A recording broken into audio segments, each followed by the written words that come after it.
planet reacts instantly.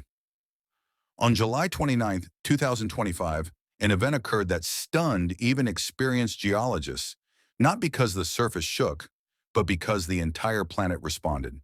Within minutes, atomic clocks began to drift, GPS satellites shifted slightly from their orbits, and Earth's rotation changed by a tiny amount, detectable only with the most sensitive instruments. It was evidence that something deep within the planet had given way. Just hours later, the reason was confirmed. A magnitude 8.8 megathrust earthquake struck off Russia's Kamchatka Peninsula, one of the most powerful quakes of the 21st century. But its effects went beyond local destruction. They reached into the planet's internal structure. So the question becomes, how can a single seismic rupture alter the rotation, balance, and timing of an entire world? The explanation begins at one of the most volatile fault systems on the planet, the Kuril-Kamchatka subduction zone. Here, the Pacific plate dives beneath the North American plate at a pace of only centimeters per year, yet the forces involved are enormous. The slow descent warps rock, bends the crust, and stores energy quietly for decades, like a steel beam being forced to bow until the stress must release. This is the nature of subduction. The fault snaps. For years, strain built up beneath the seafloor, until just before midday on July 29th, when the boundary finally broke. The rupture tore through a fault zone nearly 480 kilometers long and 160 kilometers wide. Some sections lurch forward up to 9 meters in only seconds. Blocks of crust the size of cities shifting violently in moments. Because the quake originated only about 20 kilometers below the ocean floor, the water above reacted immediately. A massive vertical displacement pushed the sea upward, triggering tsunami alerts across the Pacific. But the wave behavior that followed would not align cleanly with early forecasts and revealed that something larger was happening inside the Earth.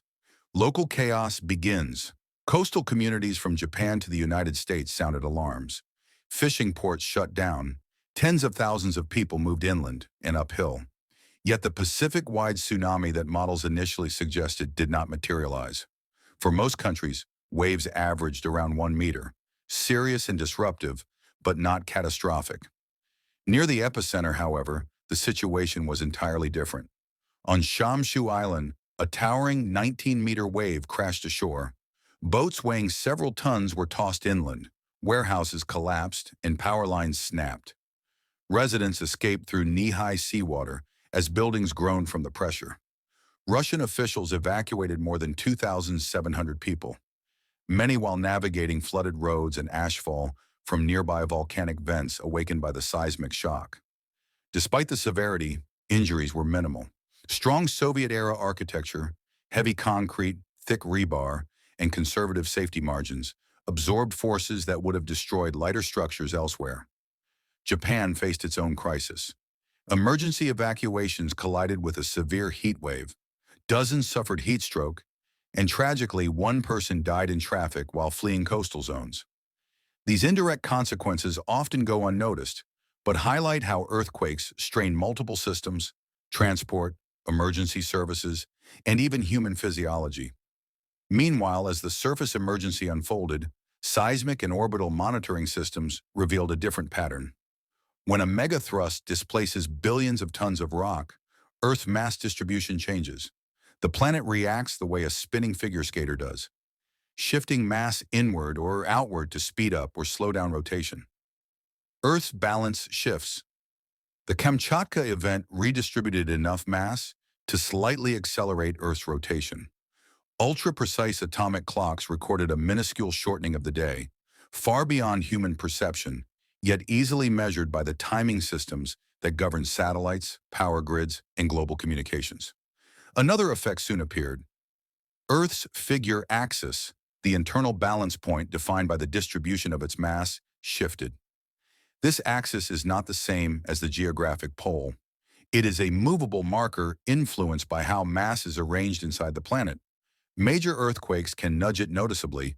Japan's 2011 quake moved it roughly 14 centimeters.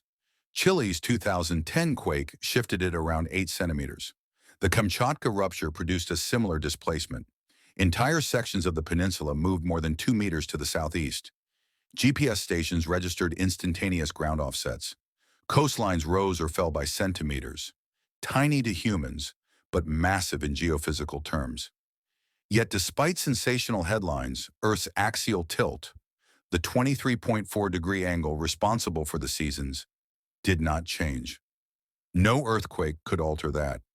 Only an impact powerful enough to liquefy continents could meaningfully shift the tilt. Still, the quake accomplished something remarkable. It became one of the best-measured megathrust events in history. Thousands of sensors, seismic networks, ocean buoys, and satellites captured the entire process in real time. For scientists, this was unprecedented. A global-scale stress test recorded with instrumentation capable of tracking every subtle movement. And the data revealed a second mystery. When researchers analyzed the axis shift from the quake, they noticed it fit into a much larger trend, one that had been accelerating for decades. Since the early 1990s, Earth's balance point has shifted nearly 80 centimeters, far more than any single quake could explain. The cause wasn't tectonic, it was human. Human forces revealed extensive groundwater pumping, especially across parts of Asia, has transferred enormous quantities of water from deep aquifers to the surface. Once extracted, that water moves into rivers, reservoirs, and eventually the ocean. This redistribution of mass gradually shifts Earth's internal balance by centimeters each year. Melting ice sheets and rising sea levels add to the effect. Unlike earthquakes, which happen once and settle, these human-driven mass shifts are constant and cumulative. The Kamchatka quake added a sudden jolt on top of decades of human influence. Together, the data gives scientists a clearer picture of how Earth responds to mass movement, whether from shifting plates or human activity. Researchers are now using the event's data to improve models of continental deformation, tsunami propagation, orbital mechanics, climate simulations linked to planetary rotation, and new early warning systems for large locked faults. In short, the quake didn't just shake the ground, it provided one of the clearest windows yet into the deep workings of the planet. The next big question? The quake showed that Earth's stability was not threatened. The planet absorbed the jolt, redistributed its mass, and continued spinning with only microscopic adjustments. But it also revealed something deeper. Earth is not rigid or unchanging. It flexes, warps, and rebalances under forces that build for centuries, and under stresses created by human activity. The event became a rare, natural experiment, a moment when Earth's deep structure reacted in full view of modern instruments. And now scientists are watching other major subduction systems more closely. Several of the world's largest fault zones, the Aleutian Trench, the Cascadia subduction zone, the Nankai Trough, have been unusually quiet for decades. Quiet does not always mean safe. Sometimes it means locked. So the ultimate question becomes, if one rupture can alter Earth's rotation, internal balance, and the length of a day, what happens when multiple major subduction systems reach critical stress within the same decade? Where will the next planetary-scale jolt originate? And what will it reveal about the forces at work beneath our feet? If you've made it this far, share your thoughts. Which long-term force do you believe has the greatest impact?